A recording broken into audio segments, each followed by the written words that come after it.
Hello. So I couldn't let to get today go by without saying a few words about the 75th anniversary of D-Day. I remember the 70th anniversary 5 years ago, and that was a pretty big event. And at the time, there was some speculation that might be the last one, because these old veterans are getting older now, and they are sadly passing away as each year goes on. Um, but this one really was quite poignant, 3/4 of a century, and a bottle of Prestidem. I'll go show you. And any sort of copyright issues, this is not my intellectual property, it's newspapers. Just want to show you, there's some of the press. This I've tried to get a mixture of left and right, so, but this is above that. It's D-Day, so it's just the London Times. Old guy on the cover there, he actually made a little slip of the tongue, but he laughed himself. He said, I was at the D-Day landings when I was 12 years old. I mean 23, still sense of humour. Um, Daily Express,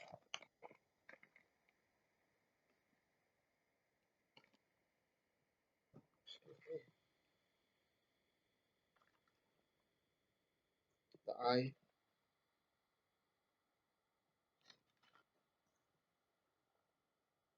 the Metro,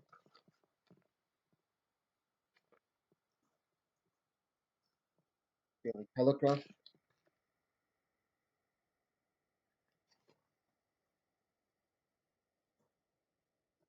and the local Sunderland Echo. I think this one was quite poignant. Your day at the beach because of their day at the beach. Yeah, it's quite a concept. Um, I'm not going to make this very long because I think that the commemorations have been very comprehensive. I think that it's been very well done. I was very moved by particularly the events in Portsmouth yesterday. I thought that was very poignant when today was perhaps a bit more formal, but yesterday they had, for example, they had a play um, directed by the actor David Haig. They had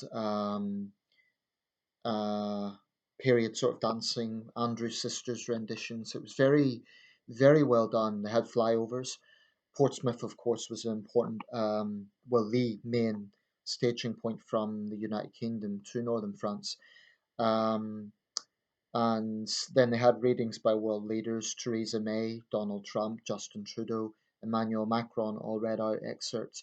And there was even a German representation reading out a letter from a young German private, which I thought was a nice touch. I mean, notwithstanding the facts, the context of the event, there were young German troops who died who really were, just fighting for their country. They weren't necessarily hardcore Nazis. So I think it's important to remember that.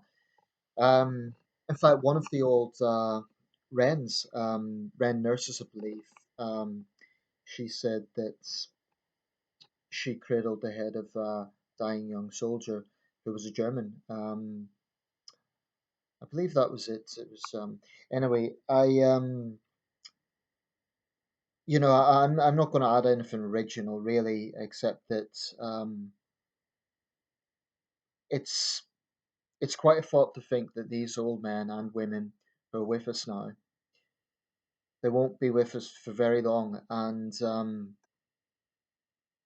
I think it will be very poignant. When the last veteran goes, a bit like Harry Patch in the First World War. It's this was a very very important event in world history. It wasn't the bloodiest battle of World War Two, but it was definitely one of the most important. It definitely turned the tide of the war, leading ultimately to the Battle of Berlin in 1945, which was an extremely bloody engagement. But that, of course, ended the war in Europe. Then the war in Asia went on for several months after that. But that was a turning point. It's been widely documented event, some of the most famous photographs in history, those famous landings. I was moved particularly by one old American veteran who said that Saving Private Ryan was absolutely the way it was. and he even spoke about a young guy who um, had been torn to shreds and was crying out for his mother. That opening scene of Saving Private Ryan was famously gory, but it was very to the point, very realistic. I was contemplating making a sort of comparison video between excuse me, Saving Private Ryan and The Longest Day. I might still do that. I think both films have their strengths, but that opening scene of Saving Private Ryan is really moving, and importantly, that's the way it really was.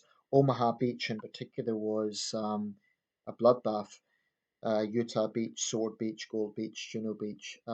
These are names that resonate in the collective public psyche, and for all the nations involved, for the UK, for France in particular, for the United States, for Canada, for the other Commonwealth countries, for the resistance fighters. I mean, it's it's a connection that we have to that time, and as it gets further back, and as the veterans get older and pass, we'll lose that connection. So that's why this particular commemoration has been so important. And that's it really. There's not much more to say on my end.